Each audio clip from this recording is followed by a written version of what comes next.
ਅਵਲ ਸਹਾਫੀ ਉੱਤੇ ਤੁਹਾਡਾ ਸਵਾਗਤ ਹੈ। 14-15 ਅਗਸਤ ਅਜਿਹੇ ਦੋ ਦਿਨ ਨੇ ਜਿਨ੍ਹਾਂ ਨੂੰ ਸਾਊਥ ਏਸ਼ੀਆ ਵਿੱਚ ਬਹੁਤ ਅਹਿਮੀਅਤ ਨਾਲ ਲਗਾਤਾਰ ਯਾਦ ਕੀਤਾ ਜਾਂਦਾ ਹੈ। ਇਹ ਦੋ ਦਿਨ ਸਿਰਫ ਇਸ ਹਵਾਲੇ ਨਾਲ ਨਹੀਂ ਯਾਦ ਕੀਤੇ ਜਾਂਦੇ ਕਿ ਉਸ ਦਿਨ ਕੀ ਹੋਇਆ, ਇਸ ਹਵਾਲੇ ਨਾਲ ਵੀ ਯਾਦ ਕੀਤੇ ਜਾਂਦੇ ਨੇ ਕਿ ਉਸ ਦੇ ਪਿਛੋਕੜ ਵਿੱਚ ਕੀ ਹੋ ਰਿਹਾ ਸੀ ਤੇ ਇਹਨਾਂ ਦਿਨਾਂ ਦਾ ਅਸਰ ਆਉਣ ਵਾਲੇ ਦੌਰ ਦੇ ਵਿੱਚ ਹਿੰਦੁਸਤਾਨ ਤੇ ਪਾਕਿਸਤਾਨ ਦੇ ਵਿੱਚ ਤੇ ਬੰਗਲਾਦੇਸ਼ ਵਿੱਚ ਕਿਸ ਤਰੀਕੇ ਨਾਲ ਸਾਡੇ ਸਾਹਮਣੇ ਆਇਆ।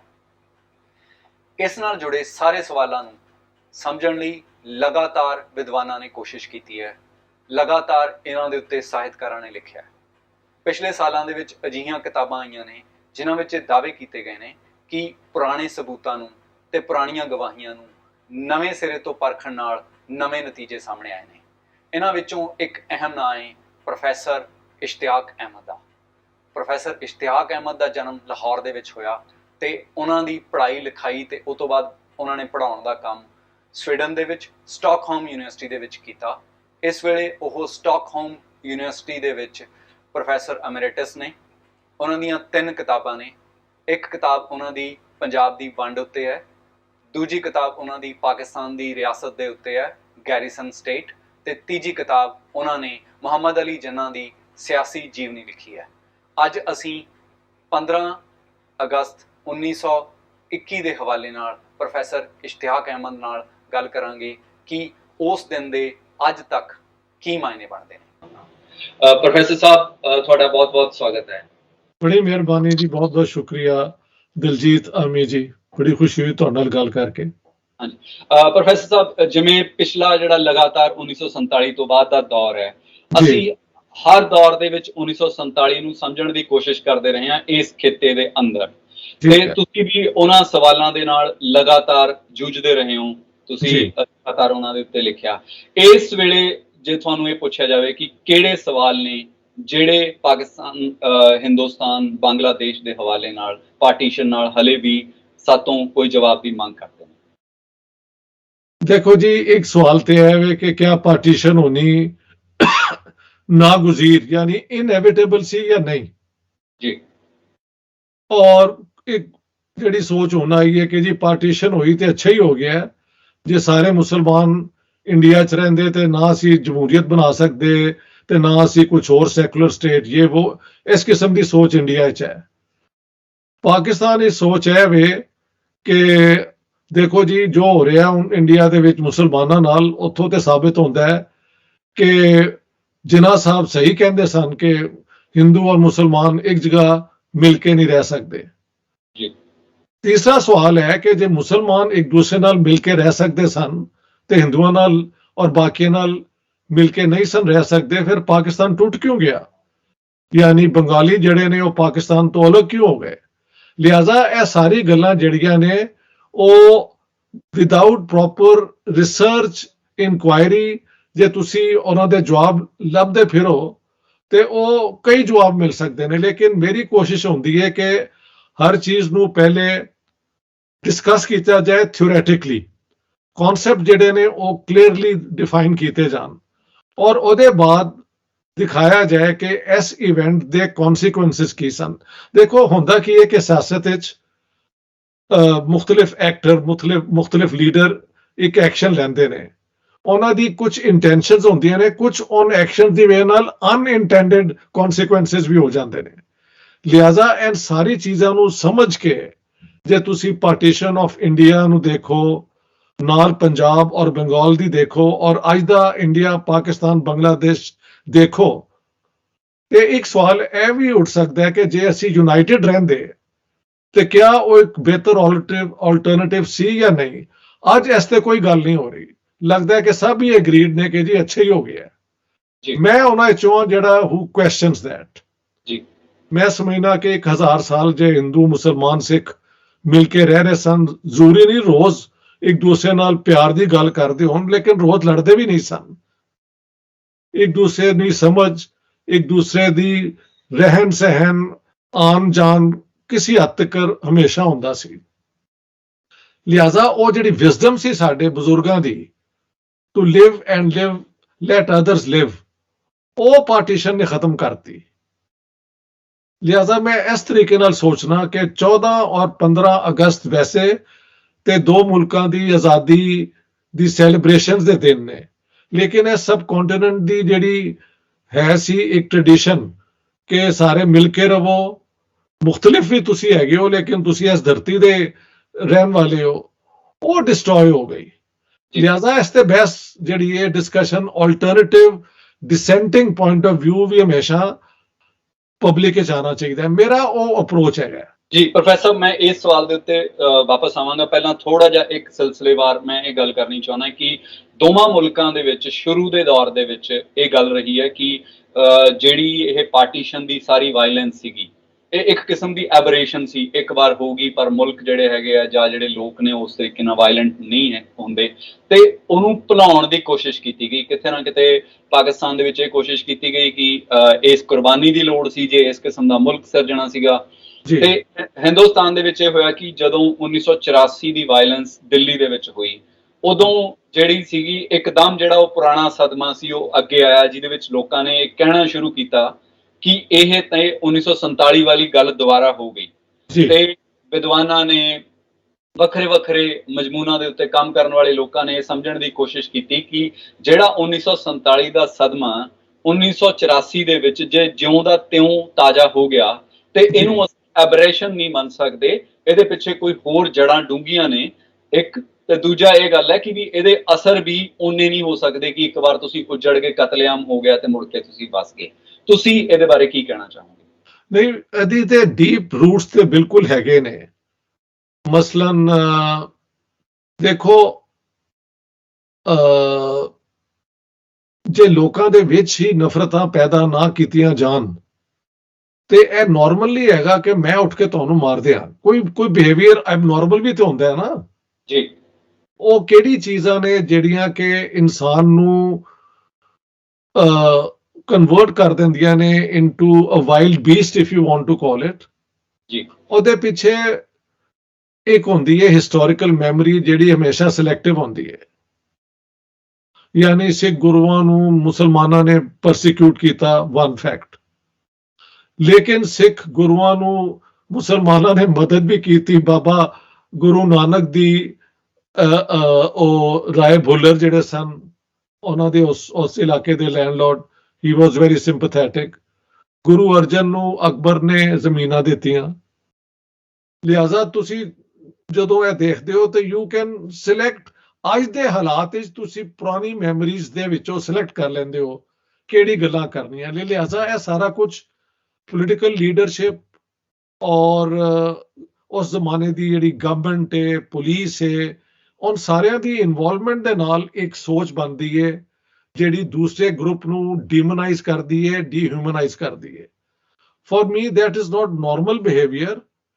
ਲੇਕਿਨ ਇਹ ਹੁੰਦਾ ਰਹਿੰਦਾ ਹੈ। ਹੁਣ 1984 ਦੇ ਵਿੱਚ ਜੋ ਹੋਇਆ, ਉਹਦੇ ਪਿੱਛੇ 3-4 ਸਾਲ ਦੀ ਜਿਹੜੀ ਉਹ ਹੈ 1982 ਕਮ ਸੇ ਕਮ ਤੋਂ 6 ਜੂਨ ਤੋਂ ਜਿਹੜਾ ਬਲੂ ਸਟਾਰ ਹੋਇਆ, ਉਸ ਤੋਂ ਪਹਿਲੇ ਭਿੰਡਰਾਂਵਾਲੇ ਦੀ ਮੂਵਮੈਂਟ, ਖਾਲਿਸਤਾਨ ਦਾ ਇਸ਼ੂ ਬਾਹਰੋਂ ਜਿਹੜਾ ਖੜਾ ਹੋਇਆ, ਉਹਦੇ ਨਾਲ ਫਿਰ ਹਿੰਦੂਆਂ ਤੇ ਪੰਜਾਬ ਦੇ ਵਿੱਚ ਅਟੈਕ ਕੀਤਾ ਗਿਆ, ਉਨ ਸਿੱਖਾਂ ਤੇ ਕੀਤਾ ਗਿਆ ਜਿਹੜੇ ਖਾਲਿਸਤਾਨ ਦੇ ਹੱਕ 'ਚ ਨਹੀਂ ਸਨ।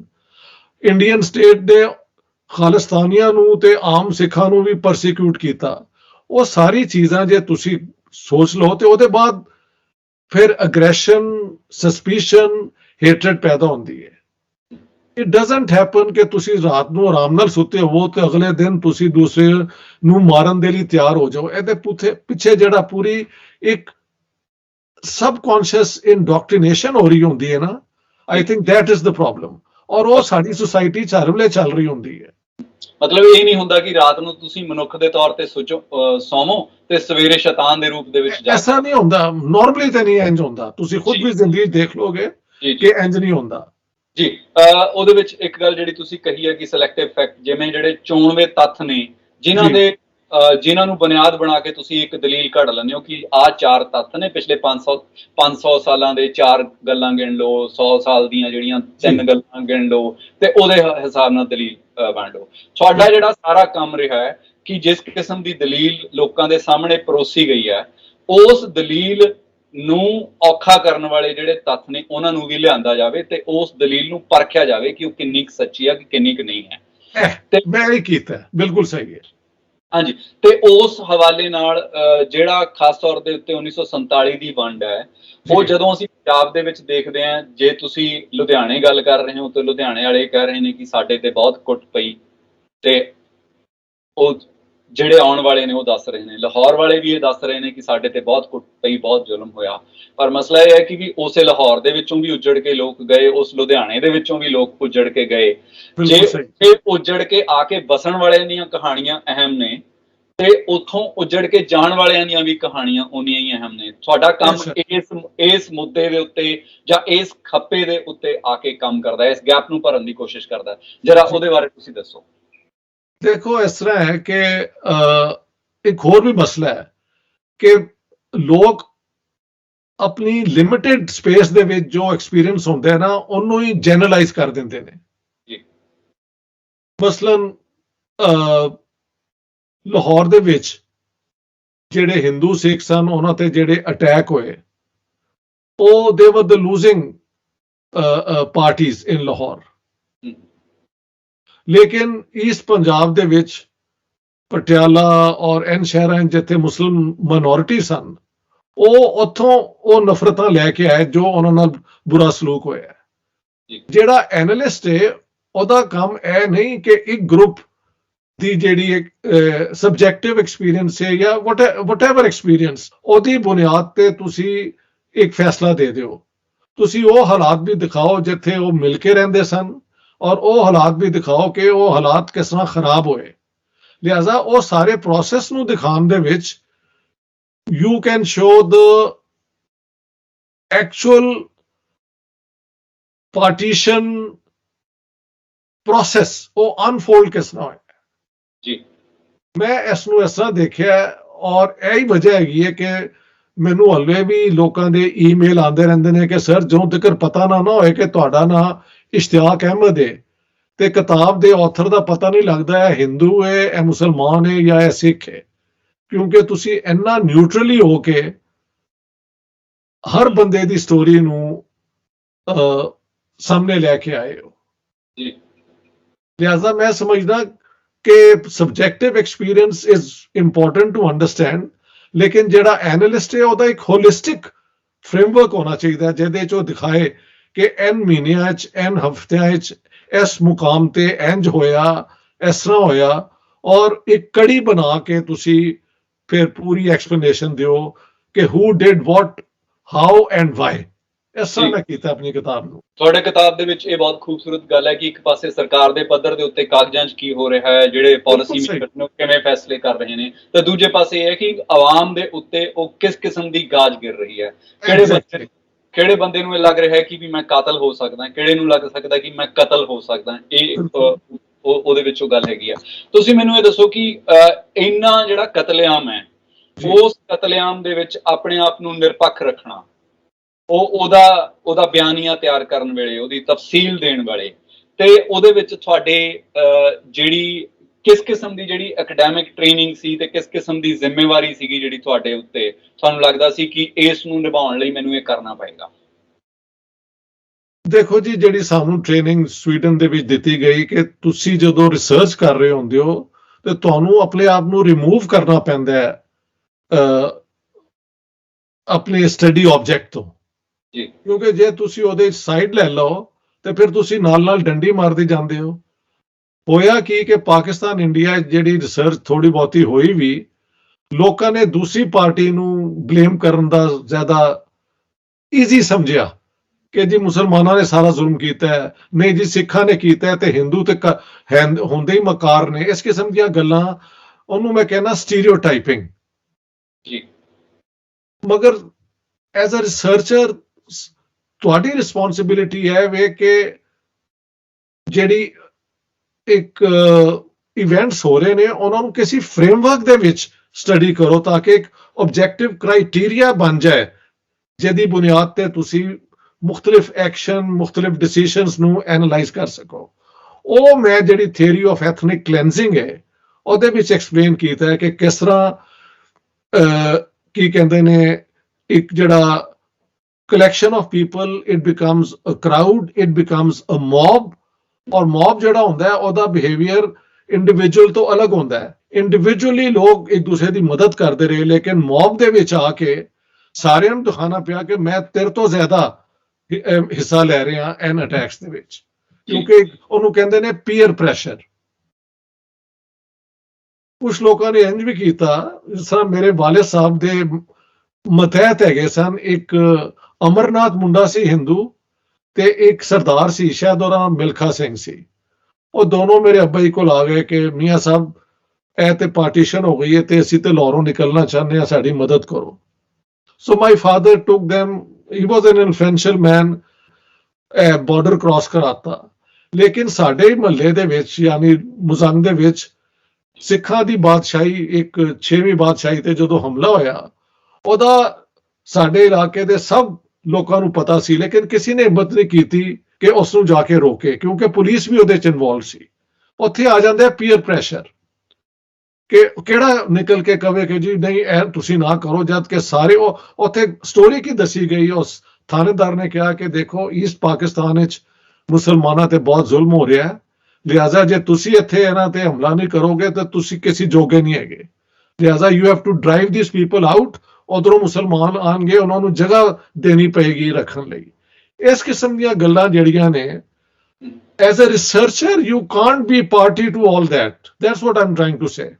ਜੀ, ਜਦੋਂ ਤੁਸੀਂ ਇਹ ਗੱਲ ਕਰਦੇ ਹੋ ਕਿ ਤੁਹਾਡੇ ਉੱਤੇ ਇੱਕ ਪੀਅਰ ਪ੍ਰੈਸ਼ਰ ਹੁੰਦਾ, ਤੁਹਾਡੇ ਨਾਲ ਦੇ ਬੰਦੇ ਦਾ ਤੁਹਾਡੇ ਤੇ ਪ੍ਰੈਸ਼ਰ ਹੈ ਕਿ ਵੀ ਆਪਣੇ ਆਪ ਨੂੰ ਮਰਦ ਸਾਬਤ ਕਰਨ ਲਈ, ਆਪਣੇ ਆਪ ਨੂੰ ਚੰਗਾ ਮੁਸਲਮਾਨ, ਹਿੰਦੂ, ਸਿੱਖ ਸਾਬਤ ਕਰਨ ਲਈ ਤੁਹਾਨੂੰ ਉਹ ਕਰਨਾ ਪਏਗਾ। ਮੈਂ ਇਹ ਪੁੱਛਣਾ ਚਾਹੁੰਦਾ ਕਿ ਉਸ ਦੌਰ ਦੇ ਵਿੱਚ ਜਿਹੜਾ ਇਹ ਸਾਰਾ ਪ੍ਰੈਸ਼ਰ ਹੈ, ਉਹ ਇਸੇ ਪਾਸੇ ਜ਼ਿਆਦਾ ਕਿਉਂ ਆਇਆ ਕਿ ਤੁਸੀਂ ਕਤਲੇਆਮ ਦੇ ਵਿੱਚ ਸ਼ਾਮਿਲ ਹੋ ਜਾਓ? ਕਤਲੇਆਮ ਨੂੰ ਰੋਕਣ ਦੇ ਵਿੱਚ ਇਹ ਜਿਹੜਾ ਪ੍ਰੈਸ਼ਰ ਆਇਆ ਨਹੀਂ, ਜਾਂ ਜ਼ਿਆਦਾ ਉਸ ਤਰੀਕੇ ਨਾਲ ਇਹ ਡਾਕੂਮੈਂਟ ਨਹੀਂ ਹੋਇਆ, ਜਾਂ ਕਿਉਂਕਿ ਕਤਲੇਆਮ ਵੱਡਾ ਹੋਇਆ ਸੀਗਾ, ਉਹਦੇ ਥੱਲੇ ਉਹ ਸਾਰੀ ਮਨੁੱਖਤਾ ਜਿਹੜੀ ਹੈਗੀ ਉਹ ਢੱਕ ਕੇ ਰਹਿ ਗਈ? ਦੇਖੋ ਜੀ, ਉਹਦੇ ਵਿੱਚ ਫਿਰ ਮੈਂ ਥਿਊਰੀ ਆਫ ਸਟੇਟ ਲਈ ਹੈ ਕਿ ਜਦੋਂ state the law and order capacity ਉਹਦੀ ਕਮਜ਼ੋਰ ਹੋ ਜਾਏ ਜੀ, ਔਰ ਪੋਲੀਟੀਸ਼ੀਅਨ ਜਿਹੜੇ ਨੇ ਉਹ ਲੋਕਾਂ ਨੂੰ ਇਨਸਾਈਟ ਕਰ ਰਹੇ ਹੋਣ, ਉਕਸਾ ਰਹੇ ਹੋਣ ਕਿ ਦੂਸਰੀ ਕਮਿਊਨਿਟੀ ਜਿਹੜੀ ਹੈ ਤੁਹਾਡੀ ਦੁਸ਼ਮਣ ਹੈ, ਇਹ ਹੈ ਉਹ ਹੈ, ਔਰ ਉਹਦੇ ਵਿੱਚ ਫਿਰ ਸਟੇਟ ਦੇ ਜਿਹੜੇ ਅਫੀਸ਼ੀਅਲ ਨੇ ਜਿਨ੍ਹਾਂ ਦਾ ਕੰਮ ਹੈ ਲਾਅ ਐਂਡ ਆਰਡਰ ਨੂੰ ਮੇਨਟੇਨ ਕਰਨਾ, ਕੋਈ ਪਾਰਟੀਜ਼ਾਨ ਹੋ ਜਾਣ, ਯਾਨੀ ਉਹ ਹਿੱਸਾ ਲੈਣਾ ਸ਼ੁਰੂ ਕਰ ਦੇਣ ਉਹਦੇ 'ਚ, ਤੇ ਫਿਰ ਆਮ ਬੰਦੇ ਕੋਲ ਤੇ ਕੋਈ ਚਾਂਸ ਹੀ ਨਹੀਂ ਨਾ ਹੈਗਾ ਕਿ ਉਹਦੇ ਨਾਲ ਫੇਅਰ ਟ੍ਰੀਟਮੈਂਟ ਹੋਵੇ। ਜੀ, ਥਾਣੇਦਾਰ, ਮੈਜਿਸਟ੍ਰੇਟ, ਜੇ ਇਹ ਲੋਕ ਹੀ ਇਨਵੋਲਵ ਹੋ ਜਾਣ ਅਟੈਕਸ ਦੇ ਵਿੱਚ, ਤੇ ਫਿਰ ਉਹ ਸਟੇਟ ਦੀ ਜਿਹੜੀ ਨਿਊਟਰੈਲਿਟੀ ਹੈ, ਜਿਹੜੀ ਲਾਅ ਐਂਡ ਆਰਡਰ ਕਾਇਮ ਰੱਖਦੀ ਹੈ, ਉਹ ਹੀ ਖਤਮ ਹੋ ਜਾਂਦੀ ਹੈ। ਹੋਇਆ ਇਹ ਵੇ ਕਿ ਮੈਂ ਆਰਗੂ ਕੀਤਾ ਹੈ ਕਿ ਬਿਫੋਰ ਆਲ ਦਿਸ ਹੈਪਨਡ, ਜਿਹੜੀ ਇਲੈਕਸ਼ਨ ਕੈਂਪੇਨ ਹੋਈ, ਉਹਦੇ ਬਾਅਦ ਮੁਸਲਿਮ ਲੀਗ ਦਾ ਡਾਇਰੈਕਟ ਐਕਸ਼ਨ ਹੋਇਆ 24 ਜਨਵਰੀ ਤੋਂ ਲੈ ਕੇ 26 ਫਰਵਰੀ ਤੱਕ, ਉਹਦੇ ਵਿੱਚ ਹਿੰਦੂਆਂ ਨੂੰ ਤੇ ਸਿੱਖਾਂ ਨੂੰ ਡਿਮੋਨਾਈਜ਼ ਕੀਤਾ ਗਿਆ। ਇੱਕ ਹੋਰ ਵੀ ਮਸਲਾ ਸੀ ਪੰਜਾਬ ਵਿੱਚ ਕਿ ਮੁਸਲਮਾਨ ਲੈਂਡਲੌਰਡ ਹੈਗੇ ਸਨ ਜਾਂ ਪੈਜ਼ੈਂਟ ਸਨ ਜਾਂ ਕਾਰੀਗਰ ਸਨ। ਜ਼ਿਆਦਾ ਪ੍ਰੋਪਰਟੀ ਜਿਹੜੀ ਹੈ ਔਰ ਬਿਜ਼ਨੈਸਿਸ, ਬੈਂਕਸ, ਮਨੀ ਲੈਂਡਿੰਗ, ਇਹ ਸਾਰੀ ਹਿੰਦੂਆਂ ਔਰ ਸਿੱਖਾਂ ਦੇ ਹੱਥ ਸੀ। ਠੀਕ ਹੈ, ਸਿੱਖ ਜਿਹੜੇ ਨੇ ਉਹ ਪੈਜ਼ੈਂਟਰੀ ਵੀ ਸਨ, ਜਿਹੜੇ ਜੱਟ ਸਨ, ਇਹ ਹੈ ਉਹ ਹੈ, ਲੇਕਿਨ ਇਸ ਪਾਸੇ ਦੇ ਸਾਡੇ ਜਿਹੜੇ ਸਨ ਉਹ ਮਨੀ ਲੈਂਡਰ ਵੀ ਸਨ, ਅੜੋੜੇ ਔਰ ਖੱਤਰੀ ਔਰ ਇਹ ਔਰ ਉਹ, ਅਲੋਂਗ ਵਿਦ ਦ ਹਿੰਦੂਸ ਜੀ। ਤੇ ਪਾਰਟੀਸ਼ਨ ਦੇ ਵਿੱਚ ਇਹ ਇੱਕ ਤੇ ਨਾਰਾ ਲਾਇਆ ਗਿਆ ਨਾ ਕਿ ਇੱਕ ਇਸਲਾਮੀ ਮੁਲਕ ਬਣੇਗਾ ਔਰ ਕੁਫਰ ਦੇ ਨਾਲ ਸਾਡੀ ਜੰਗ ਹੈ, ਇਸਲਾਮ ਦੀ ਜੰਗ ਹੈ। ਮੈਂ ਪੂਰੇ ਉਹ ਜਿਹੜੇ ਨਾਰੇ ਨੇ ਉਹ ਆਪਣੀ ਕਿਤਾਬ ਹੀ ਦਿੱਤੇ ਨੇ, ਤੁਸੀਂ ਪੜ੍ਹੇ ਵੀ ਹੋਣਗੇ, ਤੇ ਉਹਦੇ ਨਾਲ ਲੋਕ ਮੋਬਿਲਾਈਜ਼ ਹੁੰਦੇ ਨੇ ਨਾ ਕਿ why go and attack, why get this people out, we want to create a pure Islamic ਮੁਆਸ਼ਰਾ। ਉਧਰੋਂ ਹਿੰਦੂਆਂ ਔਰ ਸਿੱਖਾਂ ਨੇ ਕਿਹਾ ਕਿ ਜੇ ਸਾਡੇ ਨਾਲ ਇੰਜ ਹੋਇਆ ਤੇ ਅਸੀਂ ਇੱਥੋਂ ਆਪਣਾ ਮੁਸਲਮਾਨ ਜਿਹੜੇ ਨੇ ਉਹ ਕੱਢ ਦਿਆਂਗੇ। ਸਿੱਖਾਂ ਦੀ ਇੱਕ ਪਲਾਨ ਵੀ ਸੀ ਕਿ ਵੈਸਟ ਪੰਜਾਬ ਤੋਂ ਜਿਹੜੇ ਸਿੱਖ ਆਣਗੇ ਉਹਨਾਂ ਨੂੰ ਸੈਂਟਰਲ ਪੰਜਾਬ ਔਰ ਸਿੱਖ ਸਟੇਟਸ ਦੇ ਵਿੱਚ ਹੀ ਰੱਖਣਾ ਹੈ, ਤਾਂ ਕਿ for the first time in history ਸਿੱਖਾਂ ਦੀ ਕੰਪੈਕਟ ਮੈਜੋਰਿਟੀ ਹੋਵੇ, ਕਿਉਂਕਿ ਉਸ ਤੋਂ ਪਹਿਲੇ ਕਿਸੇ ਜਗ੍ਹਾ ਇਸ ਵੀ ਮੈਜੋਰਿਟੀ ਚ ਵੀ ਨਹੀਂ ਸਨ, ਅੰਮ੍ਰਿਤਸਰ ਵਿੱਚ ਵੀ ਨਹੀਂ ਸਨ, ਨਨਕਾਣਾ ਸਾਹਿਬ ਵਿੱਚ ਤੇ ਬਿਲਕੁਲ ਹੀ ਨਹੀਂ ਸਨ ਜੀ।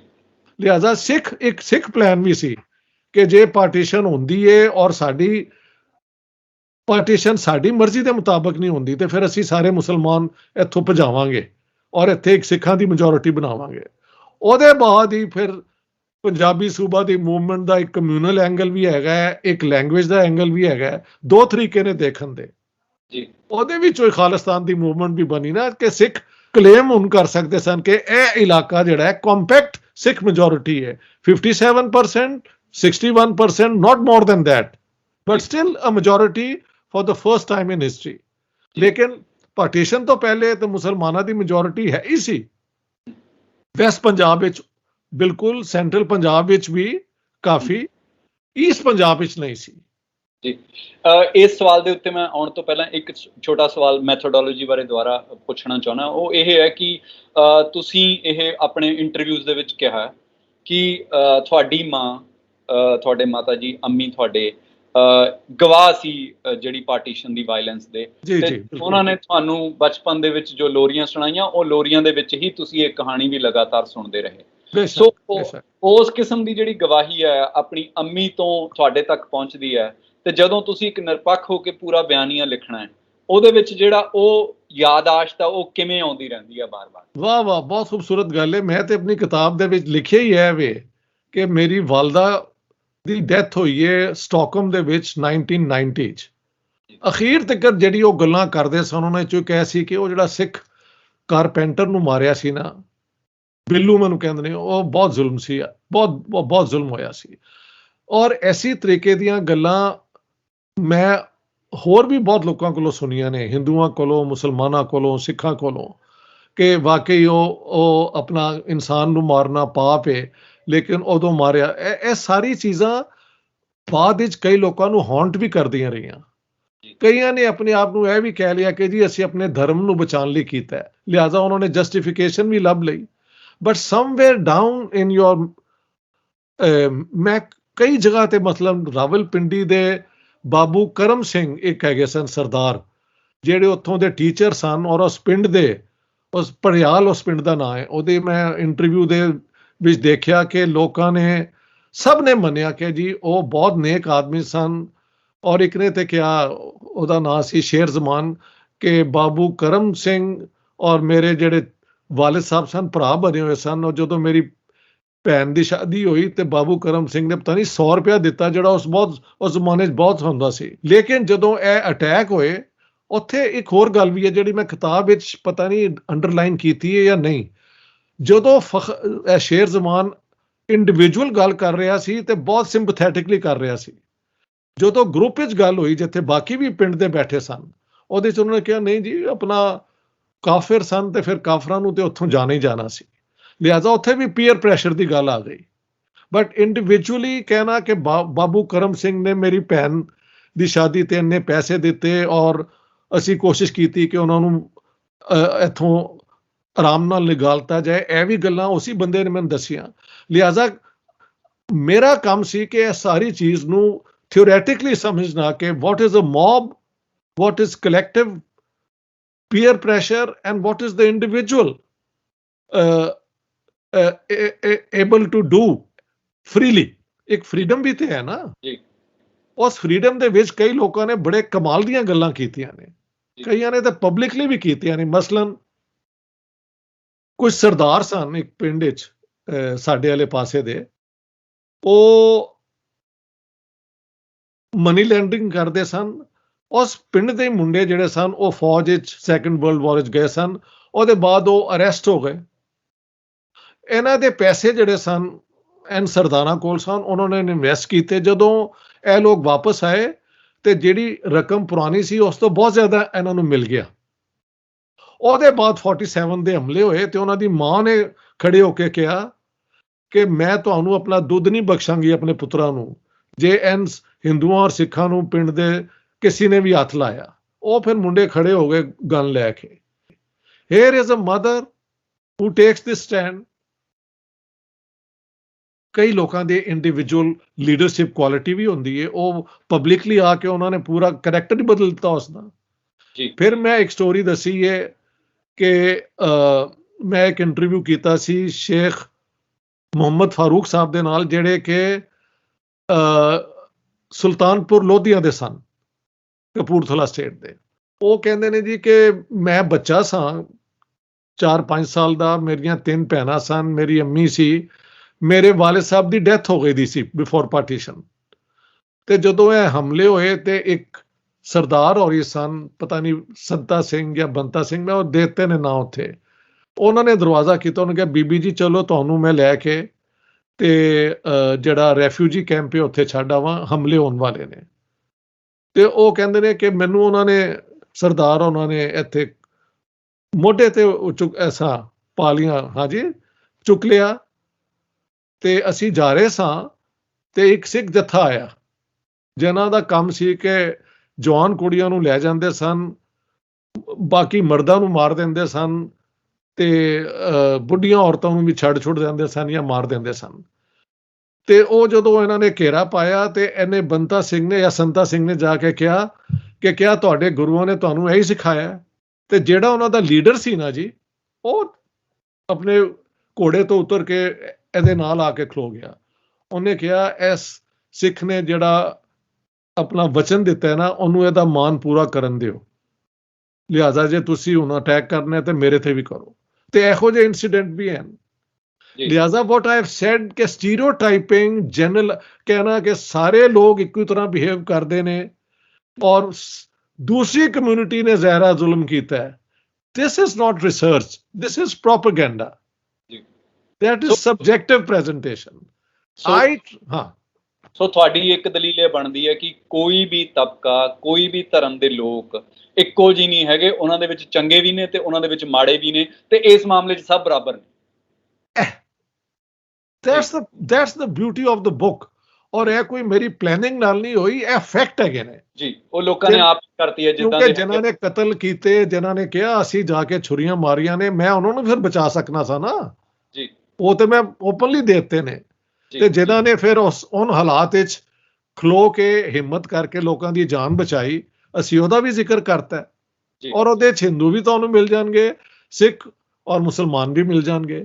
ਲਿਹਾਜ਼ਾ ਹੁੰਦਾ ਇਹ ਵੇ, ਦੇਖੋ ਜਿਸ ਤਰ੍ਹਾਂ ਸਟੇਟ ਅੱਜ ਕੱਲ੍ਹ ਇਹ ਸੋਸ਼ਲ ਮੀਡੀਆ, ਔਰ ਮੈਂ ਦੇਖਣਾ ਅੱਜ ਕੱਲ੍ਹ ਵੀਡੀਓ ਮੈਂ ਕਰਨਾ ਤੇ ਇੰਡੀਆ ਦੇ ਵਿੱਚ ਜਦੋਂ ਤੱਕ ਮੈਂ ਕ੍ਰਿਟਿਸਾਈਜ਼ ਮੁਸਲਿਮ ਲੀਗ ਨੂੰ ਕਰਾਂ, ਇਹ ਉਹ ਬਹੁਤ ਮੇਰੇ ਹੱਕ 'ਚ ਗੱਲ, ਜ਼ਰਾ ਮੈਂ ਥੋੜਾ ਹਿੰਦੂ ਨੈਸ਼ਨਲਿਜ਼ਮ ਜਾਂ ਉਹਨੂੰ ਕਰਾਂ ਤੇ ਫਿਰ ਮੇਰੇ ਖਿਲਾਫ ਪਤਾ ਨਹੀਂ ਕੀ ਉਹ ਲਿਖਣਾ ਸ਼ੁਰੂ ਕਰ ਦਿੰਦੇ ਨੇ, because they have been trained to hate people. ਸਾਡੇ ਵਾਲੇ ਪਾਸੇ ਵੀ ਇਹੀ ਹਾਲ ਹੈ।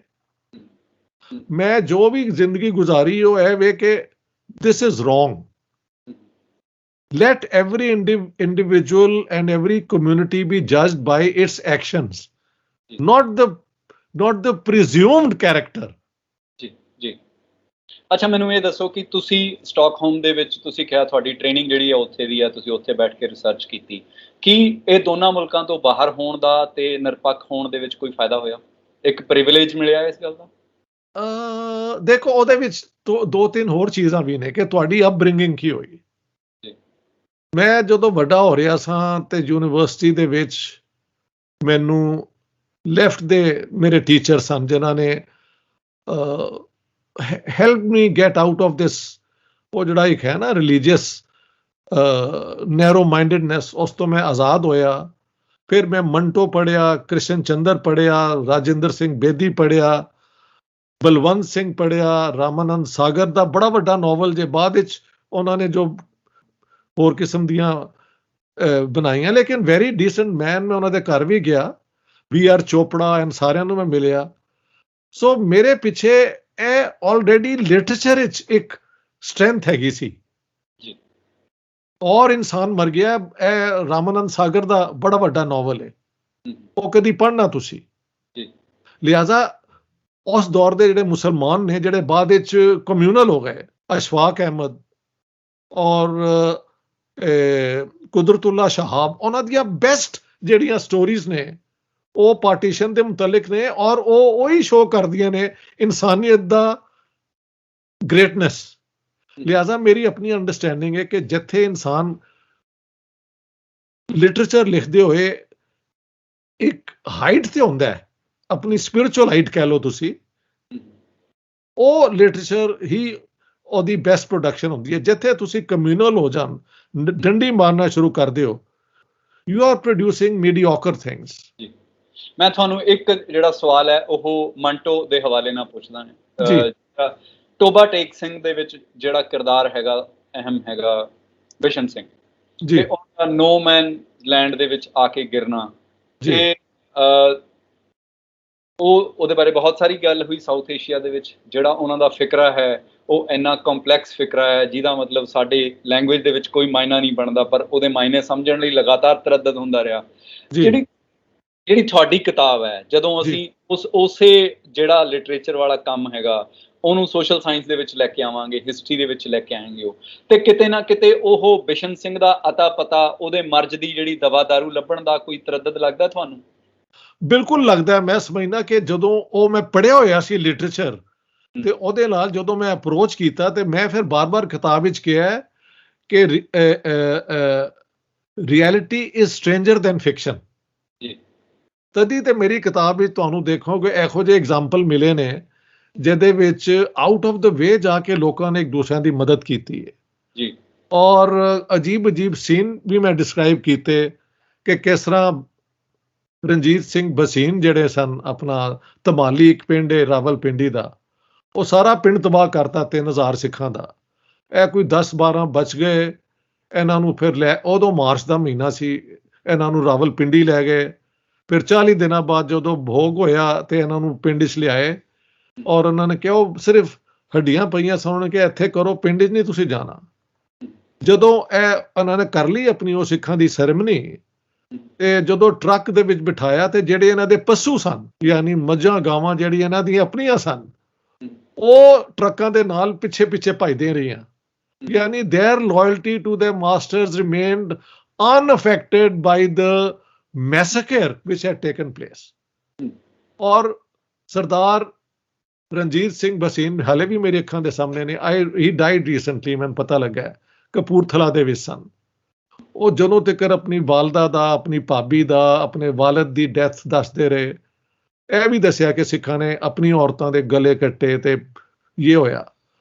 ਹੀ ਕੈਪਟ ਹਿਸ ਕੂਲ, ਜਿਹੜਾ ਹੁੰਦਾ ਨਾ ਕਿ ਸਾਡੇ ਬਜ਼ੁਰਗਾਂ ਦਾ ਕਿ ਮੈਨ ਡੋਂਟ ਕਰਾਈ। ਲੇਕਿਨ ਐਟ ਦਿਸ ਮੋਮੈਂਟ ਜਦੋਂ ਕਿ ਟਰੱਕ ਤੇਜ਼ੀ ਨਾਲ ਜਾ ਰਹੇ ਨੇ ਔਰ ਜਿਹੜੇ ਗਾਵਾਂ ਮੱਝਾਂ ਨੇ ਉਹ ਵਿਚਾਰੀਆਂ ਨਹੀਂ cannot continue with the same speed, that is when he broke down like a child and cried and sobbed, and I felt so guilty and so ashamed. ਮੈਂ ਕਹਿ ਰਿਹਾ ਕਿ ਇਹ ਚੀਜ਼ਾਂ ਨੂੰ ਕੈਪਚਰ ਕਰਨ ਲਈ ਮੰਟੋ ਦਾ, ਕ੍ਰਿਸ਼ਨ ਚੰਦਰ ਦਾ ਜਿਹੜੇ ਅਫਸਾਨੇ ਹੈਗੇ ਨੇ ਕਿ ਕਿਸ ਤਰ੍ਹਾਂ ਮੀਆਂ ਜਿਹੜਾ ਲਾਹੌਰ ਦਾ, ਉਹ ਆਪਣੇ ਦੋਸਤ ਨੂੰ ਕਹਿੰਦਾ ਕਿ ਨਹੀਂ ਤੂੰ ਲੈ ਕੇ ਚਲਾ ਜਾ, ਇਹ ਸਾਰਾ ਕੁਝ ਮੈਂ ਚੱਲ ਲਾਂਗਾ, ਯੂ ਮਸਟ ਗੋ। ਇਹ ਉਹ ਐਕਸ਼ਨ ਨੇ ਜਿਹੜੇ ਹੋਏ, ਐਕਚੁਅਲੀ ਹੋਏ। ਇਹਨਾਂ ਨੇ ਤੇ ਬੈਠ ਕੇ ਲਿਖਿਆ ਨਾ ਆਪਣੀ ਕ੍ਰੀਏਟੀਵਿਟੀ ਤੋਂ, but I have shown that actually these things happen. ਜੀ, ਤੁਸੀਂ ਇਹ ਗੱਲ ਦੱਸਿਆ ਕਿ ਜਦੋਂ ਤੁਸੀਂ ਉੱਥੇ ਗਏ ਤੇ ਜਿਹੜੇ ਖੱਬੇ ਪੱਖੀ ਤੁਹਾਡੇ ਪ੍ਰੋਫੈਸਰ ਸਨ, ਜਿਨ੍ਹਾਂ ਤੋਂ ਤੁਸੀਂ ਸਾਰੀ ਆਪਣੀ ਟ੍ਰੇਨਿੰਗ ਲਈ, ਉਹਨਾਂ ਨੇ ਤੁਹਾਨੂੰ ਇਹ ਸਿਖਾਤਾ ਕਿ ਕਿਸ ਤਰੀਕੇ ਨਾਲ ਤੁਸੀਂ ਨਿਰਪੱਖ ਰਹਿਣਾ, ਜਿਹਦੇ ਜਿਹੜਾ ਧਰਮ ਦਾ ਅਸਰ ਹੈ ਉਹਨੂੰ ਪਾਰ ਰੱਖਣਾ। ਜਦੋਂ ਤੁਸੀਂ ਤੀਜੀ ਕਿਤਾਬ ਲਿਖੀ, ਜਿਹੜੀ ਇਹ ਐਸਟ੍ਰੋਲੋਜੀ ਦੀ ਜਿਹੜੀ ਆਖਰੀ ਜਿੰਨਾਂ ਵਾਲੀ ਜਿਹੜੀ ਕਿਤਾਬ ਹੈਗੀ ਹੈ, ਜੀ ਇਹਦੇ ਵਿੱਚ ਤੁਹਾਨੂੰ ਜਿਹੜੀ ਖੱਬੇ ਪੱਖੀਆਂ ਵਾਲੀ ਟ੍ਰੇਨਿੰਗ ਹੈ, ਜਿਵੇਂ ਖੱਬੇ ਪੱਖੀਆਂ ਦੀ ਇਹ ਦਲੀਲ ਰਹੀ ਹੈ ਕਿ ਜਿੰਨਾ ਜਿਹੜਾ ਹੈਗਾ ਉਹਨੂੰ ਅਫਸੋਸ ਸੀ ਪਾਰਟੀਸ਼ਨ ਦਾ, ਤਾਂ ਫਿਰ ਦੂਜੇ ਪੱਧਰ ਦੇ ਉੱਤੇ ਤੁਹਾਨੂੰ ਜਿਹੜੀ ਖੱਬੇ ਪੱਖੀਆਂ ਵਾਲੀ ਟ੍ਰੇਨਿੰਗ ਸੀ ਜਾਂ ਜਿਹੜੇ ਖੱਬੇ ਪੱਖੀਆਂ ਨਾਲ ਤੁਹਾਡੀ ਜਿਹੜੀ ਹਮਦਰਦੀ ਸੀ, ਉਹਨੂੰ ਵੀ ਘਟਾ ਕੇ ਦੇਖਣਾ ਪਿਆ। ਉਹ ਕਿਸ ਕਿਸਮ ਦਾ ਸੀ ਤਜਰਬਾ? ਦੇਖੋ ਜੀ, ਜਿਹੜਾ ਪਾਕਿਸਤਾਨ ਦਾ ਲੈਫਟ ਵਿੰਗ ਹੈ, ਉਹਦੀ ਟ੍ਰੈਜਡੀ ਇਹ ਵੇ ਕਿ ਉਹ ਕੀ ਕਹਿਣ ਕਿ ਪਾਕਿਸਤਾਨ ਕਿਉਂ ਬਣਿਆ ਸੀ। ਉਹ ਜਿਨ੍ਹਾਂ ਸਾਹਿਬ ਦੀ ਇੱਕ ਸਪੀਚ ਨੂੰ ਲੈ ਲੈਂਦੇ ਨੇ 11 ਅਗਸਤ ਦੀ ਕਿ Hindus will cease to be Hindus and Muslims will cease to be Muslims, not in a religious sense because that is a matter of private faith, but as citizens of the state. ਉਹ ਕਹਿੰਦੇ ਨੇ ਜੀ ਜਿਨ੍ਹਾਂ ਸਾਹਿਬ ਤੇ ਸੈਕੂਲਰ ਪਾਕਿਸਤਾਨ ਬਣਾਉਣਾ ਚਾਹੁੰਦੇ ਸਨ, ਲੇਕਿਨ ਉਹਨਾਂ ਨਾਲ ਧੋਖਾ ਹੋਇਆ, ਇਹ ਹੋਇਆ, ਉਹ ਹੋਇਆ। ਮੈਂ ਕਿਉਂਕਿ ਪਾਕਿਸਤਾਨੀ ਆ ਔਰ ਉੱਥੇ ਸਾਰਾ ਵੱਡਾ ਹੋਇਆ, ਸਾਰਾ ਕੁਝ ਦੇਖਿਆ, ਪਾਕਿਸਤਾਨ ਦੇ ਲੈਫਟ ਨੂੰ ਸਾਹ ਵੀ ਕਦੀ ਨਹੀਂ ਲੈਣ ਦਿੱਤਾ ਗਿਆ ਉੱਥੇ। ਇੰਡੀਆ ਦੇ ਵਿੱਚ ਤੇ ਲੈਫਟ ਦੀਆਂ ਹਕੂਮਤਾਂ ਬਣਦੀਆਂ ਬੰਗਾਲ ਵਿੱਚ ਔਰ ਕੇਰਲਾ ਦੇ ਵਿੱਚ ਔਰ ਮਿਨਿਸਟਰ ਵੀ ਤੁਹਾਡੇ ਬਣੇ ਜਿਹੜੇ ਕਿ ਨੋਨ ਕਮਿਊਨਿਸਟ ਹੈਗੇ ਸਨ। ਮੇਰੇ ਖਿਆਲ ਨਾਲ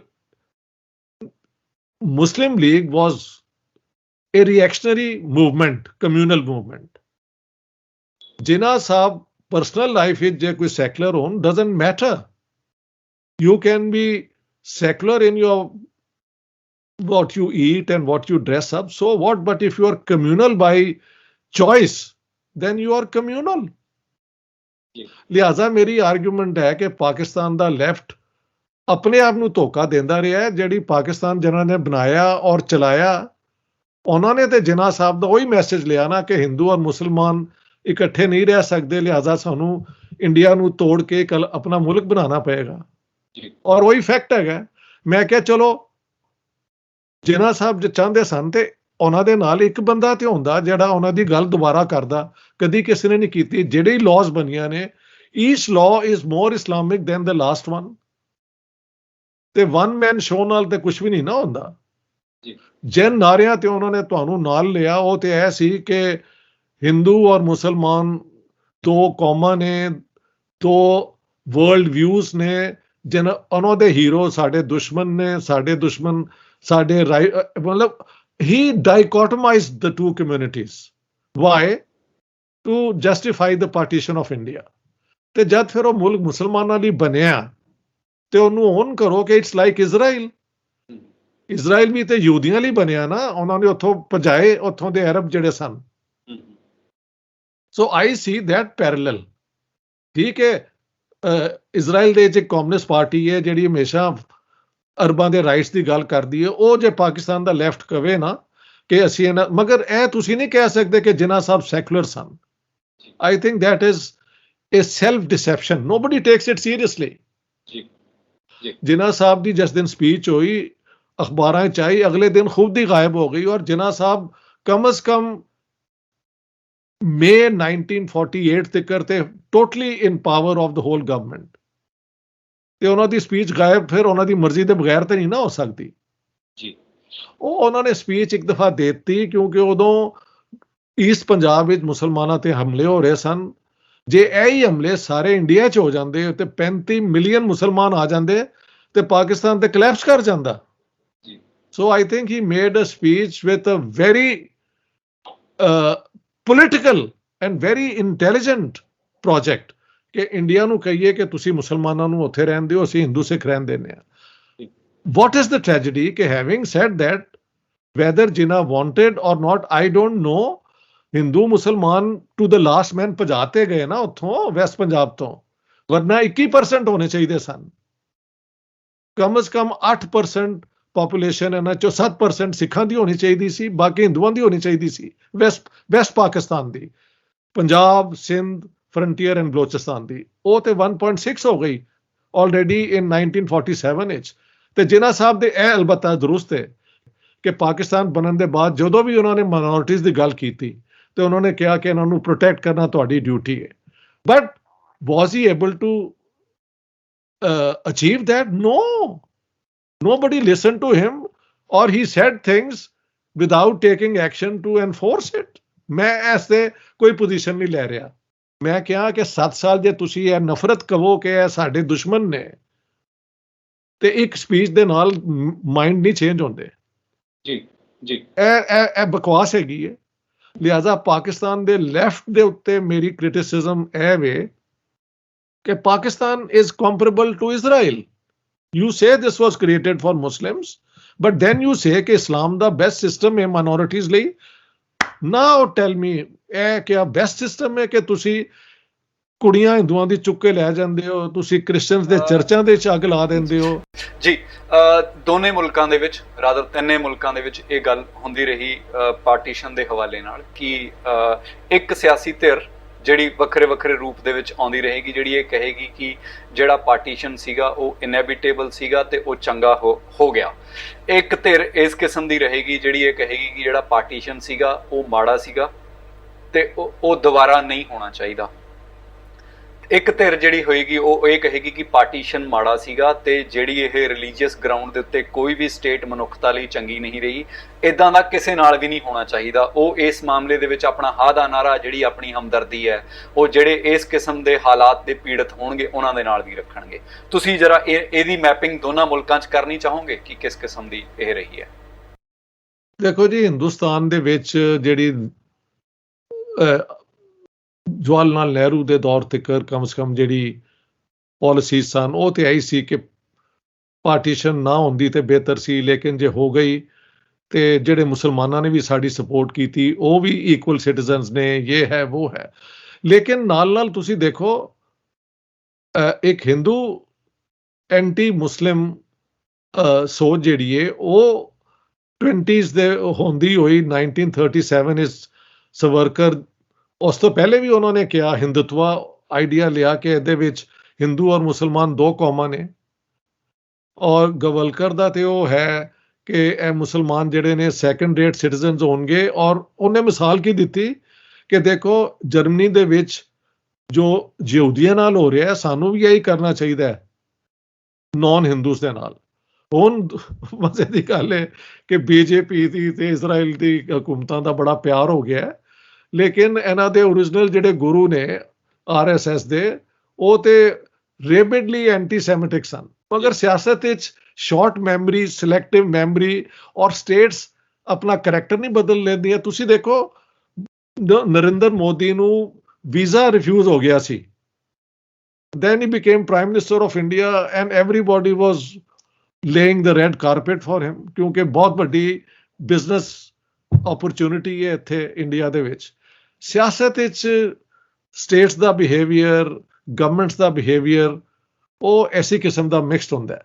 ਲੇਕਿਨ ਜਿਹੜਾ ਇੰਡੀਆ ਐਜ਼ ਐਨ ਆਈਡੀਆ ਸੀ, ਉਹ ਤੇ ਇਹੀ ਸੀ ਕਿ ਸਾਰੇ ਮਿਲ ਕੇ ਰਹਿਣਗੇ ਔਰ ਇੱਕ ਪਲੂਰਲਿਸਟ ਕਿਸਮ ਦਾ ਉੱਥੇ ਧਰਮ ਵੀ ਹੋਣਗੇ, ਉੱਥੇ ਇੱਕ ਇਕੁਆਲਿਟੀ ਵੀ ਅਸੀਂ ਲੈ ਕੇ ਆਵਾਂਗੇ। ਇੱਕ ਸੋਸ਼ਲਿਜ਼ਮ ਦਾ ਆਈਡੀਆ ਤੇ ਸੀ ਨਾ, ਜਿਹੜਾ ਕਿ ਇੱਕ ਹੱਦ ਤੱਕ ਨਿਹਲ ਉਸ ਨੂੰ ਪਰਸੂ ਵੀ ਕੀਤਾ ਗਿਆ। ਬਟ ਪਾਕਿਸਤਾਨ ਇਜ਼ ਤੇ ਵੈਰੀ ਕਲੀਅਰ ਕਿ we created the state for Islam and Muslims and ਲਿਹਾਜ਼ਾ ਇਹਨੂੰ ਇਸਲਾਮਿਕ ਸਟੇਟ ਬਣਾਓ। ਇਹੀ ਝਗੜਾ ਹੈ, ਕਿੰਨੀ ਬਣਾਓ, ਕਿੰਨੀ ਕਿੱਥੇ ਕਿੱਥੇ ਇਸਲਾਮ ਦਾ ਰੋਲ ਹੋਏਗਾ। ਇਸ ਤੇ ਹਰ ਰੋਜ਼ ਇੱਕੋ ਹੀ ਡਿਸਕਸ਼ਨ ਹੁੰਦੀ, they never discuss anything else ਜੀ।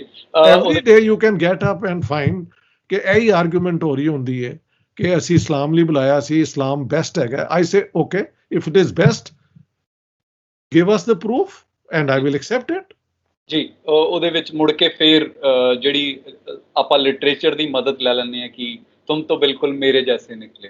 ਉਹ ਬਿਲਕੁਲ ਉਹਨੇ ਕਿਹਾ, ਸਾਡੀ ਪ੍ਰਵੀਨ ਸ਼ਾਕਰ ਨੇ ਜਾ ਕੇ ਕਿਹਾ ਸੀ ਨਾ ਇੰਡੀਆ ਦੇ ਵਿੱਚ। ਜੀ ਜੀ ਜੀ ਜੀ। ਅਸਲ ਵਿੱਚ ਇੱਕ ਮੇਰੀ ਇੱਕ ਹੋਰ ਵੀ ਥਿਊਰੀ ਹੈ। ਦੇਖੋ ਵੈਸਟ ਦੇ ਵਿੱਚ ਇੱਕ ਡਾਇਲੈਕਟੀਕਲ ਚੇਂਜ ਆਈ ਹੈ ਸੋਸਾਇਟੀ 'ਚ। ਫ੍ਰੈਂਚ ਰੈਵੋਲੂਸ਼ਨ ਦੇ ਬਾਅਦ there is constant wars, constant social movements. ਉਹਦੇ ਨਾਲ ਰਾਈਟ ਟੂ ਵੋਟ ਵੀ ਮਿਲਦਾ ਹੈ ਵਰਕਰ ਨੂੰ। ਉਹਦੇ ਬਾਅਦ first world war, second world war, ਇਹ ਸਾਰਿਆਂ ਦੇ ਬਾਅਦ Europe comes to this idea ਕਿ ਸੋਸਾਇਟੀ ਔਰ ਸਟੇਟ ਦਾ ਇੱਕੋ ਹੀ ਕਲਚਰ ਹੋਵੇਗਾ। ਸਾਡੇ ਉੱਤੇ ਜਿੰਨੀ ਵੀ ਰਿਫਾਰਮ ਆਈ ਉੱਤੋਂ ਆਈ, ਲੋਕਾਂ ਦੇ ਵਿੱਚ ਤੇ ਕਾਸਟ ਸਿਸਟਮ ਔਰ ਇਹ ਸਾਰੀ ਚੀਜ਼ਾਂ ਹੈਨ ਸਨ। ਮਾਡਰਨਾਈਜ਼ਿੰਗ ਐਲੀਟ ਜਾਂ ਮਾਡਰਨਾਈਜ਼ਿੰਗ ਸਟੇਟ ਦੀ ਇੱਕ ਲਿਮਿਟ ਹੁੰਦੀ ਹੈ, ਜਾਂ ਤੇ ਉਹ ਚਾਈਨਾ ਵਾਕਰਾਂ ਫਿਰ ਫੁੱਲ ਫੋਰਸ ਆਪਣੀ ਫੋਰਸ ਦੇ ਨਾਲ ਇੰਪਲੀਮੈਂਟ ਕਰਨ ਨਾ, ਜਿਹਦਾ ਨੁਕਸਾਨ ਫਿਰ ਗ੍ਰੇਟ ਲੀਪ ਫਾਰਵਰਡ ਵੀ ਹੋਇਆ ਤੇ ਕਲਚਰਲ ਰੈਵੋਲੂਸ਼ਨ ਵੀ ਹੋਇਆ। ਉਹ ਇੰਡੀਆ 'ਚ ਇਸ ਤਰ੍ਹਾਂ ਨਹੀਂ ਹੋ ਸਕਿਆ। ਲੇਕਿਨ ਜੇ ਤੁਸੀਂ ਟੌਪ ਡਾਊਨ ਡੈਮੋਕ੍ਰੈਟਿਕਲੀ ਕਰੋਗੇ ਤੇ ਉਹਨੂੰ ਫਿਰ ਜਾਂ ਰੈਜ਼ਿਸਟੈਂਸ ਦੀ ਬੁਨਿਆਦ ਵੀ ਤੇ ਬਹੁਤ ਬਣਦੀ ਹੈ ਨਾ। ਉਹਦੇ 'ਚੋਂ ਬੀਜੇਪੀ ਇਲੈਕਟ ਕੇ ਹੋ ਕੇ ਵੀ ਆ ਜਾਂਦੀ ਹੈ।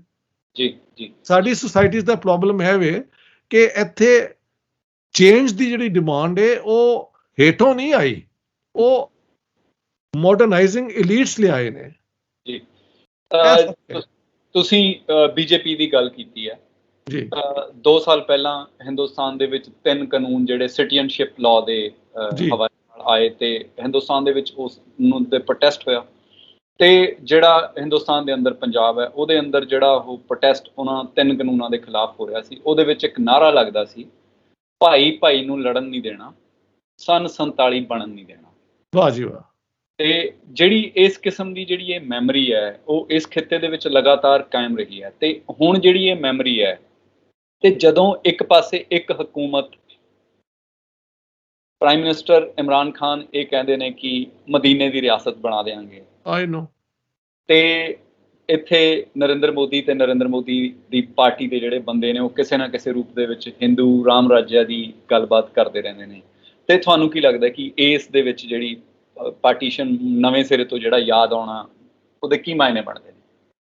ਦੇਖੋ ਜੀ, ਪਾਕਿਸਤਾਨੀ ਤੇ ਮੈਂ ਕਹਿਣਾ ਹੁੰਦਾ ਕਿ ਸਿਆਸਤ ਕਰਨ ਦਾ ਤਰੀਕਾ ਜਿਹੜਾ ਹੈ ਇਹ ਵੇ ਕਿ ਵੈਨੇਵਰ ਇਨ ਟਰਬਲ ਇਨਵੋਕ ਇਸਲਾਮ। ਕਿਉਂਕਿ ਜਦੋਂ ਇਸਲਾਮ ਤੁਸੀਂ ਲੈ ਕੇ ਆ ਜਾਂਦੇ ਹੋ, ਇਸਲਾਮ ਦੇ ਨਾਂ ਤੇ ਇੱਕ ਲਾਅ ਲੈ ਕੇ ਆ ਜਾਂਦੇ ਹੋ। ਮਸਲਨ ਜ਼ਿਆ ਉਲ ਹਕ ਨੇ ਕਈ ਐਸੀ ਲਾਜ਼ ਲਿਆਇਆ ਹੈ ਜਿਹੜੀਆਂ ਹਦੂਦ ਲਾਜ਼ ਔਰ ਇਹ ਔਰ ਉਹ, ਬਾਅਦ ਵਿੱਚ ਇਲੈਕਸ਼ਨਸ ਹੋਏ, ਨਈ ਹਕੂਮਤਾਂ ਆਈਆਂ, ਉਹਨਾਂ ਨੂੰ ਡੈਮੋਕ੍ਰੈਟਿਕਲੀ ਇਲੈਕਟਡ ਵੀ ਕਿਹਾ ਗਿਆ। My question is why could not the Pakistani parliamentarians take away all those laws of a dictator? ਲਿਹਾਜ਼ਾ ਪਾਕਿਸਤਾਨ ਦਾ ਪ੍ਰੋਬਲਮ ਬੜਾ ਹੋਰ ਹੈ। ਇੱਕ ਦਫਾ ਇਸਲਾਮ ਦੇ ਨਾਂ ਤੇ ਜੇ ਸਭ ਤੋਂ ਭੈੜੀ ਲਾਅ ਵੀ ਤੁਸੀਂ ਲੈ ਆਓ ਨਾ, the politicians cannot risk saying ਕਿ we will change them। ਉਹ ਇਹ ਕਹਿਣਗੇ ਮਸਲਨ ਬਲੈਸਫੇਮੀ ਲਾਅ ਸਭ ਨੂੰ ਪਤਾ ਹੈ ਕਿ ਉਹ ਸ਼ਾਦੋ ਨਾਦਰ ਕਿਸੇ ਨੇ ਬਲੈਸਫੇਮੀ ਕੀਤੀ ਹੁੰਦੀ ਹੈ। ਅਕਸਰ ਹੁੰਦਾ ਹੈ ਕਿ ਤੁਸੀਂ ਉਹਦੀ ਨੌਕਰੀ ਛੀਨਣੀ ਹੁੰਦੀ ਹੈ, ਉਹਦੀ ਦੁਕਾਨ ਛੀਨ ਲੈਣੀ ਹੁੰਦੀ ਹੈ, ਕਿਸੇ ਈਸਾਈ ਦੀ ਜਾਂ ਕਿਸੇ ਨਰਸ ਵਿਚਾਰੀ ਕ੍ਰਿਸਚਨ ਦੀ ਜਾਂ ਕਿਸੇ ਹਿੰਦੂ ਦੀ ਕੁੜੀ ਤੇ ਤੁਹਾਡੀ ਨਜ਼ਰ ਹੁੰਦੀ ਹੈ ਤਾਂ ਤੁਸੀਂ ਉਹਨੂੰ ਚੁੱਕ ਕੇ ਲਿਜਾਣਾ ਹੈ। ਹਾਂਜੀ, ਅਹਿਮਦੀਆਂ ਦੇ ਨਾਲ ਜ਼ਿਆਦਤੀ ਕਰ, ਉੱਥੇ ਤੁਸੀਂ ਉਹ ਇੱਕ ਮੌਬ ਲੈ ਆਉਂਦੇ ਹੋ ਔਰ ਮੌਬ ਦੇ ਵਾਲੇ ਨਾਲ ਤੁਸੀਂ ਜੋ ਮਰਜ਼ੀ ਕਰਦੇ ਹੋ। ਪੁਲਿਸ ਆਂਦੀ ਹੈ ਤੇ ਉਹ ਕਿਉਂਕਿ ਬਲੈਸਫੇਮੀ ਦਾ ਇਲਜ਼ਾਮ ਲੱਗ ਜਾਂਦਾ ਹੈ ਤੇ ਜਿਨ੍ਹਾਂ ਦੇ ਨਾਲ ਜ਼ੁਲਮ ਹੋਇਆ ਹੈ ਉਹਨਾਂ ਨੂੰ ਫੜ ਕੇ ਲੈ ਜਾਂਦੇ ਨੇ। ਇੰਡੀਆ ਵਿੱਚ ਕਮ ਸੇ ਕਮ ਹਲੇ ਵੀ ਦੇयर इज अ ਸਟਰਗਲ ਅਗੇਂਸਟ ਦਿਸ। ਭਾਈ ਭਾਈ ਵਾਲਾ ਨਾਰਾ ਜਿਹੜਾ ਹੈ ਉਹ ਇੱਕ ਬੇਬੁਨਿਆਦ ਨਾਰਾ ਨਹੀਂ ਹੈਗਾ। That is why I still say, and that makes me very unpopular in the Pakistani context, there was a difference between the Indian National Congress and the Muslim League। Congress ਦੇ ਵਿੱਚ ਬਹੁਤ ਖਰਾਬੀਆਂ ਸਨ, ਉਹਦੇ 'ਚ ਰਾਈਟ ਵਿੰਗ ਵੀ ਸੀ, ਉਹਦੇ 'ਚ right wing Hindu ਵੀ ਸਨ, ਬਟ ਕਾਂਗਰਸ ਦਾ ਪ੍ਰੋਜੈਕਟ ਹਿੰਦੂ ਸਟੇਟ ਬਣਾਉਣਾ ਨਹੀਂ ਸੀ। It was to create a secular, liberal, socially aware state। ਔਰ ਉਸੀ 'ਚ ਨਾਰਾ ਹੈ ਨਾ ਕਿ 47 ਨਹੀਂ ਹੁੰਦਾ ਨਾ ਤੇ ਭਾਈ ਭਾਈ ਰਹਿਣਗੇ। ਪਾਕਿस्तानी ਤੇ ऐसा कोई नारा कभी लगे ही नहीं। यही है कि इस्लाम कहता है कि आप इनके साल मिसाली, वो मैं क्या यार मिसाली करके दिखा दियो। फिर कभी मंदिर बनाने का ऑर्डर करते हैं तो उत्थे केस हो जाता है कि जी मंदिर तो इत्थे बन नहीं सकता। गवर्नमेंट कोई कोशिश करती भी है बेचारी, मैनू I am not blaming them completely, लेकिन जैखो जी पाकिस्तानी स्टेट बन गई है वो it's a culture of fundamentalism. ਉਹਦੇ ਸਾਰੇ ਫਸੇ ਹੋਏ ਨੇ। ਪ੍ਰਾਈਵੇਟਲੀ ਤੁਹਾਡੇ ਨਾਲ ਬੜੀ ਯਾਨੀ ਡੀਸੈਂਟ ਗੱਲ ਵੀ ਕਰ ਲੈਣਗੇ, but not in the public. ਇਹ ਫਰਕ ਹੈ ਜੀ। ਇੱਕ ਜਿਹੜਾ ਆਪਾਂ ਜਿੰਨੇ ਮੁੱਦਿਆਂ ਦੇ ਉੱਤੇ ਗੱਲ ਕੀਤੀ ਉਹਨਾਂ ਸਾਰਿਆਂ ਨੂੰ ਜੋੜ ਕੇ ਮੈਂ ਇੱਕ ਸਵਾਲ ਪੁੱਛਣਾ ਚਾਹੁੰਦਾ, ਇੱਕ ਹਿਸਟੋਰੀਅਨ ਨੂੰ ਤੇ ਇੱਕ ਪੋਲੀਟੀਕਲ ਸਾਇੰਟਿਸਟ ਨੂੰ। ਉਹ ਇਹ ਹੈ ਕਿ ਆਪਾਂ ਹੋਲੋਕਾਸਟ ਦੇ ਹਵਾਲੇ ਨਾਲ ਗੱਲ ਕੀਤੀ, ਆਪਾਂ ਪਾਰਟੀਸ਼ਨ ਦੇ ਹਵਾਲੇ ਨਾਲ ਗੱਲ ਕੀਤੀ, ਆਪਾਂ ਜਿਹੜੀ ਇਹ ਸਟੇਟ ਦੇ ਫੰਡਾਮੈਂਟਲਿਸਟ ਜਾਂ ਰਿਲੀਜਨ ਦੇ ਨਾਲ ਜੋੜ ਕੇ ਕਿਸੇ ਨੂੰ ਡੈਮੋਨਾਈਜ਼ ਕਰਨ ਵਾਲੇ ਵੀ ਗੱਲ ਕੀਤੀ। ਤੇ ਇਸ ਸਾਰੇ ਦੌਰ ਦੇ ਵਿੱਚ ਚਾਹੇ ਉਹ ਹੋਲੋਕਾਸਟ ਹੋਵੇ ਚਾਹੇ ਪਾਰਟੀਸ਼ਨ ਹੋਵੇ, ਉਹ ਬੰਦੇ ਰਹੇ ਨੇ ਜਿਹੜੇ ਆਪਣੀ ਜਾਨ ਦਾ ਜੋਖਮ ਲੈ ਕੇ ਆਪਣਾ ਸਾਰਾ ਕੁਝ ਦਾਅ ਦੇ ਉੱਤੇ ਲਾ ਕੇ ਮਨੁੱਖ ਨੂੰ ਮਨੁੱਖ ਦੇ ਤੌਰ ਤੇ ਬਚਾਉਣ ਦੀ ਕੋਸ਼ਿਸ਼ ਕਰਦੇ ਰਹੇ ਨੇ। ਤੇ ਜਿਵੇਂ ਇਹ ਹੈ ਕਿ ਜਰਮਨ ਦੇ ਵਿੱਚ ਯਹੂਦੀਆਂ ਨਾਲੋਂ ਜ਼ਿਆਦਾ ਗੈਰ ਯਹੂਦੀ ਮਾਰੇ ਗਏ ਉਸ ਪੂਰੇ ਹੋਲੋਕਾਸਟ ਦੇ ਵਿੱਚ। ਤੇ ਜਿਹੜੇ ਲੋਕਾਂ ਨੇ ਯਹੂਦੀਆਂ ਨੂੰ ਉਸ ਦੌਰ ਦੇ ਵਿੱਚ ਬਚਾਉਣ ਦੀ ਕੋਸ਼ਿਸ਼ ਕੀਤੀ ਉਹਨਾਂ ਦਾ ਰਿਸਕ ਕਿਤੇ ਜ਼ਿਆਦਾ ਸੀਗਾ ਤੇ ਹਕੂਮਤ ਸਦਾ ਉਹਨਾਂ ਨੂੰ ਤਾਂ ਸੋਚਦੀ ਵੀ ਨਹੀਂ ਨਾ ਸੀਗੀ ਕਿ ਇਹਨਾਂ ਨਾਲ ਕੋਈ ਪ੍ਰੋਸੈਸ ਫੋਲੋ ਕਰਨਾ।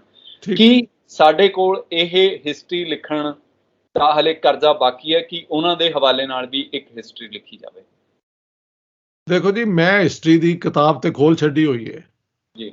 ਉਹਦੀ ਡਿਟੇਲਸ ਹੁਣ ਬਾਕੀ ਲੋਕ ਫਿਲ ਕਰਨ ਨਾ, ਮੈਂ I can't live on forever and keep writing. ਮੈਂ ਦਿਖਾਤਾ ਕਿ 47 ਕੀ ਹੋਇਆ, ਕਿਸ ਨੇ ਕੀ ਕੀਤਾ। ਪੋਲੀਟੀਸ਼ੀਅਨਸ, ब्रिटिश गवर्नमेंट, मेरे 3 लेवल लेना, the government in England, the government in Delhi, the government in Lahore, the DC in the district and then the people. मैं तो कोई छड़िया ही नहीं। मेरी किताब एक पोलिटिकल साइंटिस्ट की किताब है जिहड़ी पूरी स्टेट ऑर्डर नूं जिस तरह उन्हें बिहेव किया और जो होया मैं प्रेजेंट करता है। बाकी गल है हुण डिटेल्स भरन दियां कि किस डिस्ट्रिक्ट विच किस तरह होया, वो people have to do it, but I have already established the framework।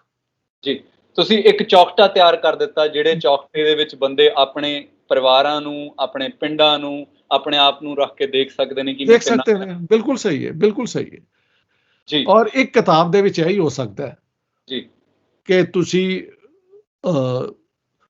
ਇੱਕ ਹੋਲਿਸਟਿਕ, ਮਗਰ ਇਹ ਦੇਖੋ ਹੁੰਦਾ ਕੀ ਹੈ ਜ਼ਰਾ, ਕਿਉਂਕਿ ਅੱਜ ਬਹੁਤ ਐਡਵਾਂਸ ਕਿਸਮ ਦੀ ਗੱਲਾਂ ਹੋ ਰਹੀਆਂ ਨੇ। ਮੇਰੀ ਜਦੋਂ ਇਹ ਕਿਤਾਬ ਆਈ ਤੇ ਆਈ ਮਸਟ ਸੇ ਇੰਡੀਆ ਦੇ ਵਿੱਚ ਰਿਵਿਊ ਬਹੁਤ ਪੋਜ਼ਿਟਿਵ ਆਏ, ਲੇਕਿਨ ਸਭ ਤੋਂ ਇੰਟਰਸਟਿੰਗ ਗੱਲ ਹੈ ਕਿ ਪਾਕਿਸਤਾਨ ਵਿੱਚ ਮੈਨੂੰ 2 ਅਵਾਰਡ ਮਿਲੇ। ਤਾਂ ਸਮਵੇਅਰ ਯੂ ਮਸਟ ਅੰਡਰਸਟੈਂਡ ਕਿ ਪਾਕਿਸਤਾਨ ਦੇ ਵਿੱਚ ਵੀ ਬਾਜ਼ ਅਮੀਰ ਲੋਕ ਯਾਨੀ ਪੀਪਲ ਆਫ ਕੌਨਸ਼ੀਅੰਸ ਲਿਵ, ਜਿਹੜੇ ਮੈਨੂੰ ਅੱਛਾ ਮੈਂ ਅੱਜ ਤੱਕ ਉਹ ਜਿਹੜੀ 2 ਜਿਊਰੀ ਸਨ, 4 ਹੁੰਦੀਆਂ ਨੇ, ਉਹਨਾਂ ਚੋਂ ਸਿਰਫ ਇੱਕ ਬੰਦੇ ਨੂੰ ਮਿਲਿਆ, ਉਹ ਵੀ by chance in a dinner. they don't know me and I have never met them। ਉਹਨਾਂ ਨੇ ਮੇਰੀ ਕਿਤਾਬ ਨੂੰ ਚੂਜ਼ ਕੀਤਾ as the best non-fiction book of 2012। 2013 ਵਿੱਚ ਅਵਾਰਡ ਮਿਲਿਆ ਕਰਾਚੀ ਲਿਟਰੇਚਰ ਫੈਸਟੀਵਲ ਵਿੱਚ ਔਰ ਲਾਹੌਰ ਲਿਟਰਰੀ ਫੈਸਟੀਵਲ ਵਿੱਚ। ਹੁਣ ਇਹ ਕਿਤਾਬ ਆ ਚੁੱਕੀ ਹੈ ਗੁਰਮੁਖੀ ਚ ਤੁਹਾਡੇ ਕੋਲ ਜੀ। ਤੇ ਜੇ ਉੱਥੋਂ ਮੈਨੂੰ ਕੋਈ ਅਵਾਰਡ ਨਾ ਮਿਲੇ, I'm being very honest, it will be because I am a Muslim and I am a Pakistani। ਵਰਨਾ ਕਿਤਾਬ ਨੂੰ ਕੋਈ ਚੈਲੰਜ ਨਹੀਂ ਕਰ ਸਕਦਾ, ਕੋਈ ਖਲੋਤਾ ਵੀ ਨਹੀਂ ਜੀ। The book deserves to be recognized by half the Punjabis। The only reason it has not been is because of the logic of the two nation theory। ਜੀ, ਜਿਹੜਾ ਤੁਹਾਡਾ ਲਾਂਭਾ ਹੈ ਉਹ ਸਿਰ ਮੱਥੇ, ਪਰ ਪਾਠਕ ਦੇ ਤੌਰ ਦੇ ਉੱਤੇ ਇਹੀ ਇਨਾਮ ਹੁੰਦਾ ਹੈ ਕਿ ਤੁਸੀਂ ਕਿਤਾਬ ਪੜ੍ਹਦੇ ਹੋ ਤੇ ਜਿਹੜਾ ਹੈਗਾ ਉਹ ਆਪਣੇ ਦੋਸਤਾਂ ਨੂੰ, ਮਿੱਤਰਾਂ ਨੂੰ ਉਹ ਕਿਤਾਬ ਤੋਹਫੇ ਦੇ ਕਿ ਥੋੜਾ ਹਿਊਮਰ ਵੀ ਤੇ ਆ ਜਾਏ ਨਾ ਜੀ। ਅੱਛਾ, ਜੇ ਟੂ ਨੇਸ਼ਨ ਥਿਊਰੀ ਨੂੰ ਜੇ ਤੁਸੀਂ ਇਲਸਟ੍ਰੇਟ ਕਰਨਾ ਹੋਏ ਤੇ ਤੁਸੀਂ ਇਹ ਵੈਸੇ it's a joke, but it's a half joke, it's a truth as well.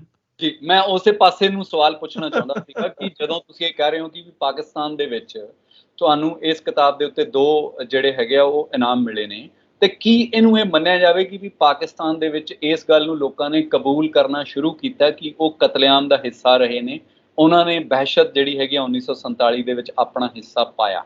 ਦੇਖੋ ਜੀ, ਜੇ ਇਹ ਨਾ ਕੀਤਾ ਜਾਏ ਤੇ ਮੈਂ ਤੇ ਸ਼ੋਅ ਕੀਤਾ ਕਿ ਮਾਰਚ ਤੋਂ ਲੈ ਕੇ till about June, not all but most attacks took place in the western Muslim majority districts।